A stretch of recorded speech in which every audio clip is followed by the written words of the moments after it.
ఈ పాటను రాసేయండి దీనికి అది చెప్పింది. బికాజ్ అది వాళ్ళలో ఉన్న కెపాసిటీ ఒకప్పుడు కొన్ని పాటలు వింటుంటే వాళ్ళు రాసింది ఇప్పుడు వింటుంటే మరీ పులకరిస్తోంది ఒళ్ళు. ఇంత భావ సంపద ఎక్కడి నుంచి వచ్చిందా ఏమిటి? రామారావు గారి, నాగేశ్వరరావు గారి తరాన్ని చూశారు.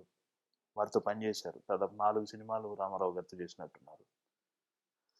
కృష్ణ గారు, శోభన్ బాబు గారు, చిరంజీవి గారు, బాలకృష్ణ గారు, ఆ తర్వాత తరం. ఇంతవరకు అందరినీ చూశారు.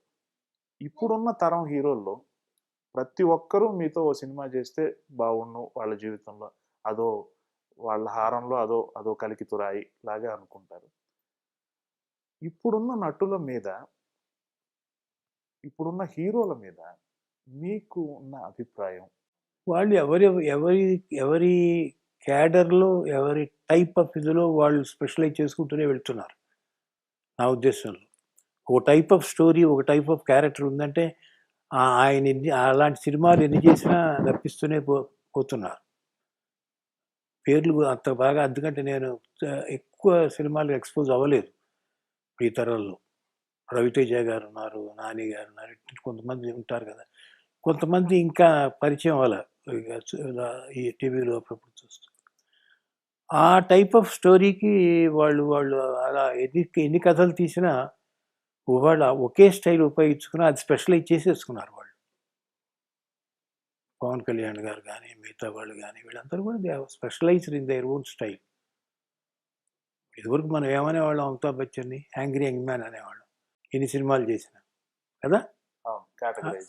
అట్లా అట్లా కాబట్టి అందరూ అది కాకుండా, ఆ టైప్ కాకుండా ఇంకొక క్యారెక్టరైజేషన్, ఇంకో రకమైన డైలాగ్ మాడ్యులేషన్, ఇంకో రకమైనది పెడితే ఎలా ఉంటుందనేది అది ఊహాగానం. అది వాళ్ళు కూడా రిస్క్ చేయరు బహుశా నా ఉద్దేశంలో.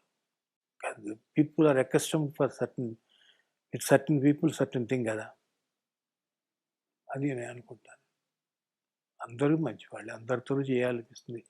ఎవరి ఎవరి ఎవరి ఎవరి కెపాసిటీ వాళ్ళది, ఎవరి కేపబిలిటీ వాళ్ళది, ఎవరి టాలెంట్ వాళ్ళది సొంతం చేసేసుకున్నారు. I like everybody, all people I like. వాళ్ళు కనిపించినప్పుడు ఆ మాట కూడా అంటూ ఉంటారు, మీతో సినిమా చేయాలి. అందరి ఆర్టిస్టులు ఓకే, కమల్ హాసన్ గారితో మటుకు మీకున్న అనుబంధం మరీ ప్రత్యేకమైంది. మీరు మీరు వారి కాంబినేషన్ కలిసిన ప్రతిసారి సంచలనమే అయింది. వారు మిమ్మల్ని ఒక పితృ సమానులుగా, చాలా చాలా మీ పట్ల భక్తి భావంతో ఉంటారు.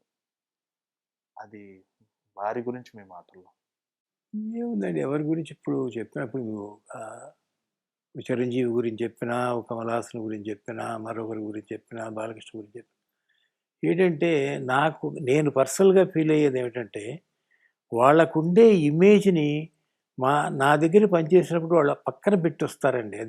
అదే గొప్పతనం వాళ్ళలో.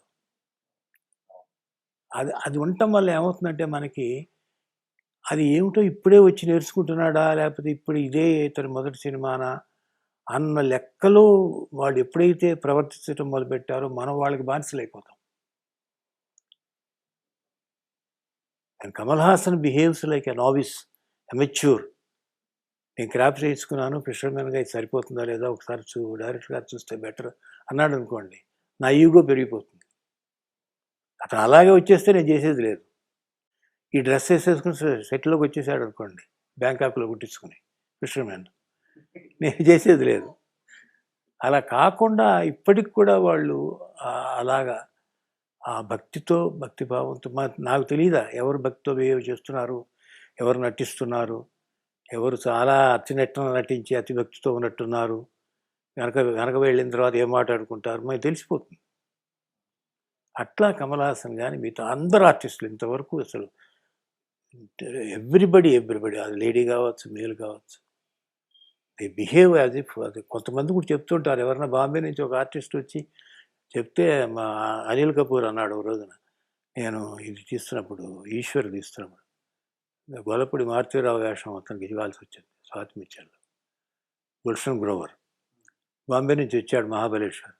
వాడికి ఫస్ట్ చెప్తున్నాడు అనిల్ కపూర్, నువ్వు బాంబేదంతా మర్చిపోముందరా, వాష్ చేసాయి, డ్రై వాష్ చేసి ఇక్కడ కొత్తగా రా ఫ్రెష్గా.